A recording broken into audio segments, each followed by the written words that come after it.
সাভারের আশুলিয়ায় বিক্ষোভের জের ধরে আইনশৃঙ্খলা বাহিনীর সাথে সংঘর্ষে গুলিবিদ্ধ হয়ে এক পোশাক শ্রমিক নিহত হয়েছেন। 4 জন গুলিবিদ্ধ সহ আরও বেশ কয়েকজন আহত হয়েছেন। দুপুরে টঙ্গী আশুলিয়া ইপিজেড সড়কের জিরাবো এলাকায় এই ঘটনা ঘটেছে। এদিকে আশুলিয়া ও গাজীপুর শিল্পাঞ্চলের অধিকাংশ পোশাক কারখানায় উৎপাদন চলছে, তবে আশুলিয়ার 18টি কারখানা আজও বন্ধ রয়েছে।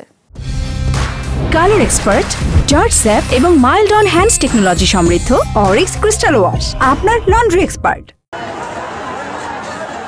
বেতন ভাতা বৃদ্ধি সহ বিভিন্ন দাবি দাওয়া নিয়ে আশুলিয়ায় মণ্ডল গ্রুপের পোশাক কারখানায় মালিকপক্ষ ও আইন শৃঙ্খলা বাহিনীর সাথে বৈঠকে বসেন শ্রমিক প্রতিনিধিরা।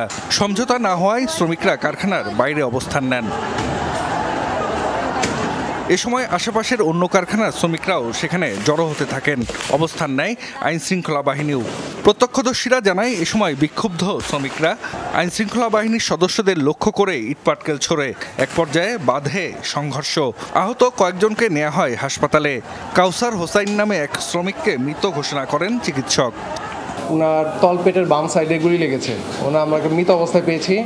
আর বাকি দুটো যে পেশেন্ট নয়ন এবং রাসেল, নয়ন যে পেশেন্ট ওনার বুকের ডাউন সাইডে গুলি লেগে বের হয়ে গিয়েছে, আর রাসেল যে পেশেন্টটা ওনার বুকের মাঝখানে গুলি লেগে একটা পিছন দিয়ে বের হয়ে গেছে এবং পেটে একটা গুলি লেগে পিছন দিয়ে বের হয়ে গেছে।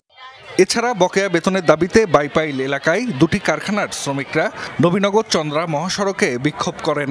শিল্প পুলিশ জানিয়েছে আশুলিয়ার বেশিরভাগ কারখানাতেই উৎপাদন চলছে, তবে বন্ধ রয়েছে 18টি কারখানা।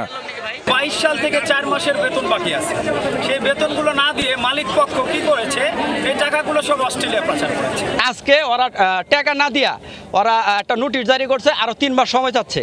সেক্ষেত্রে আমরা এখানে এসে রাস্তা অবরোধ করছি। এদিকে গাজীপুর শিল্পাঞ্চলের পোশাক কারখানাগুলোই পুরোদমে উৎপাদন চলছে।